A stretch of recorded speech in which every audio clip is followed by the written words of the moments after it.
I am Tonya Fode here with Nick Hallett after Minnesota defeats South Dakota State University 88-64. Minnesota is now 9-1 on the season, and they definitely dominated the Jackrabbits tonight. Nick, talk a little further about it. Yeah, another non-conference win for the Gophers, their 20th consecutive, in fact, coming off the win over Northern Florida. No big surprise here. Last season, the Gophers started 14-1, but only to end up 23-15. So the current mark of 9-1 is not exactly unexpected. So really the key will be come Big Ten play, and that's what everyone's wondering. That's what the fans are wondering. That's what the analysts are wondering. That's what I'm wondering is how this team will fare when it faces real opponents, i.e. your Michigan States, your Indianas, what have you. Mm-hmm. And you mentioned that you noticed something a little different about this season's starting lineups. Talk a little further about that. Yeah, if you watch Gopher basketball, it's clear Tubby Smith has carved out a starting five that are going to be in that lineup. You can just write them in before the game starts. That wasn't the case in years past.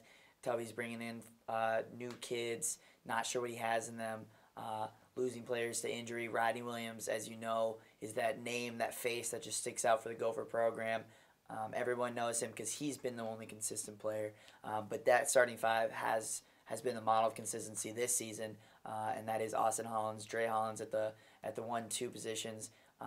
Elliot Eliason is the center, and really giving way. Tubby's kind of punishing Mbakwe for that earlier transgressions with the DWI.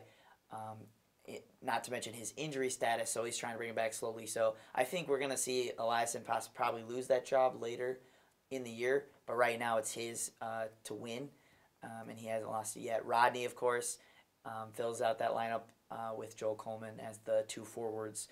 Rodney tonight only 2 points despite leading the team this year in scoring, but makes up for it with 4 blocks, 2 huge blocks, really showing his NBA leaping ability tonight, just shutting down the Jackrabbits, who were actually without their best player.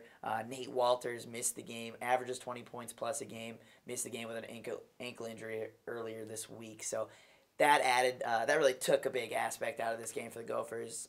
Nate could have added a lot, but without him, it's the blowout that the box score shows. And what I think is special about this team is that there's not one specific power player. You know, in the preseason, Joel Coleman sort of stood out. And then, of course, Andre Hollins had that huge game, 41 points against Memphis. And I feel like Rodney's been very consistent, but I feel like he was a pretty big player against North Florida on Saturday. And I feel like Mbakwe is going to be a pretty big player once he becomes a starter, which I feel like he probably will. Yeah, and you're talking a lot about that starting five, as I was referencing earlier. Basically all those names besides Mbakwe, but we both feel he's going to end up in that starting lineup and getting a lot of minutes.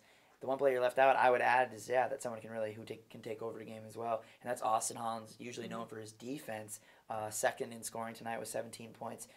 He looks like he's just adapted to Big Ten basketball now, and he's really going to be a valuable commodity for Tubby and the team going forward. This has been Gopher Basketball Preview. For Tonya Fode, I'm Nick Hallett.